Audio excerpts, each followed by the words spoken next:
Have you ever wondered why some people keep testing your boundaries, even when you think you've made them clear? It's because your boundaries weren't strong enough to hold under pressure. So listen closely, because in the next few minutes, I'm going to show you how to build boundaries so strong, so unshakable, that even toxic people won't know where to push.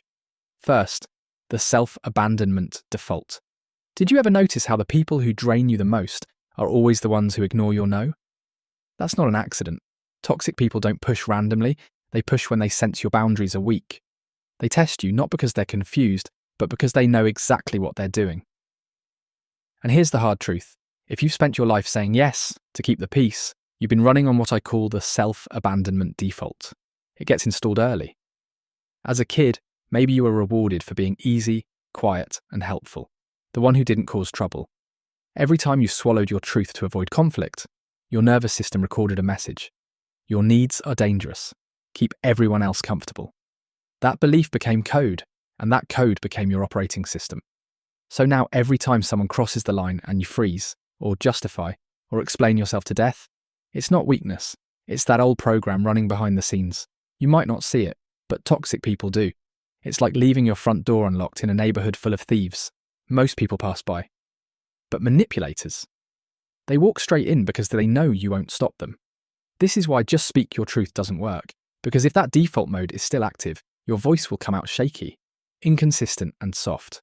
Not because it doesn't work, but because your system still believes it's not safe to mean it. Boundaries aren't about being cold. They're about building locks strong enough that even the people closest to you can't break in uninvited.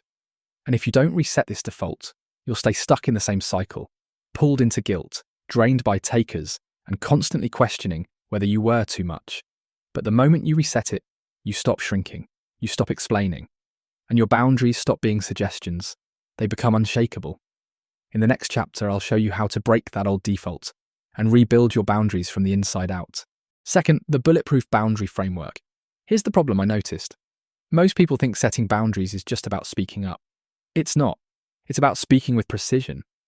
Clarity is what separates a wish from a command, and even toxic people can feel the difference. That's why you need a framework, something simple, direct, and unbreakable. So your boundaries stop sounding like suggestions and start landing like decisions. Here's how it works. First, identify the need. Ask yourself, what do I actually need to feel safe, respected, or calm in this relationship?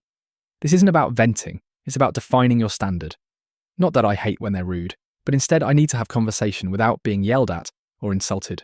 If you can't name what you need, no one else can respect it. Second, define the limit. Where exactly is the line, and how do I know when it's crossed? This is where most people mess it up. They speak in fog. Please don't disrespect me. But what does that even mean? Instead, say it clearly and directly. If you raise your voice or start name-calling me, I will leave the conversation. Simple and straight to the point. Third, state the consequence. What will I do if the boundary gets crossed again? Because boundaries without consequences are just noise. Don't say, I don't like when this happens. Say, if this keeps happening, I'll stop answering your calls. Simple, clean, and final. When you use this framework, something inside you shifts. You stop second-guessing. You stop rehearsing every word. You stop walking on eggshells hoping people will just get it. Because now your boundaries aren't emotional reactions, they're strategic protection. They don't just defend your peace, they command respect. And the people who used to test you, they either rise to meet your standard or they fall out of your life. That's what happens when you stop making boundaries emotional and start making them effective. Next one, you need to master your emotions. Have you ever walked away from a boundary you thought you set, only to feel like you're the one who lost the battle? They poked at you, twisting your words just enough to make you react. And now you're wide awake, running the conversation in your head, whispering, why do I always mess up when I try to stand up for myself? This is where most boundaries break. Not because the words were wrong, but because your emotions took over.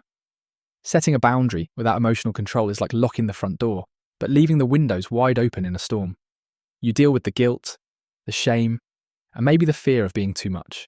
And when your emotions take over, they flood everything you tried to build. Here's the thing. Boundaries don't hold because you just said them. They hold because you own them, especially when they're tested under pressure. And toxic people know this. They don't just want to hear your boundary.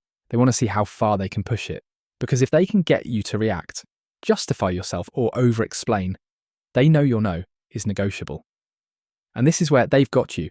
Most people fall into this trap without realizing it. They think they had initial success until someone pushes back. That's when the real battle starts. Not with the other person, but with your own emotional responses. That surge in your chest, that pressure behind your eyes, and then the voice in your head. Don't make it worse. Just explain it better. And that voice, it's not wisdom. It's your old training, the so-called the peacekeeper programming. But you're not here to play nice. You're here to protect your ground. So what do? Pause for a second. That one breath, that tiny crack in the reaction loop, is your opening. It tells your system we are not in danger. We are in charge. Then feel your feet and slow your breath. And then enforce your boundaries with clean power. Say less, but mean more. You can say, we've talked about this, I'm not repeating myself, this isn't up for discussion. Or say nothing at all. Sometimes silence is the sharpest line you can draw. 4. Stop negotiating your boundaries. The moment you start negotiating a boundary, you make it easy for others to cross it. Toxic people know this. They can't accept limits, so they push, argue, and test to see if you'll break. The more you explain, the more ammo you give them. Research shows that over-explaining yourself weakens your stance because every extra reason becomes a point they can attack. That's why strong boundaries are short and final. That doesn't work for me. Say it once, and if they push, repeat it word for word. If they cross the line, enforce the consequence immediately. Don't give them any space for negotiations. Boundaries aren't conversations. They're rules, what you can tolerate and what you won't. And toxic people stop testing only when they realize the wall doesn't move. And lastly, let go the need to be understood. Here's what do I mean by that.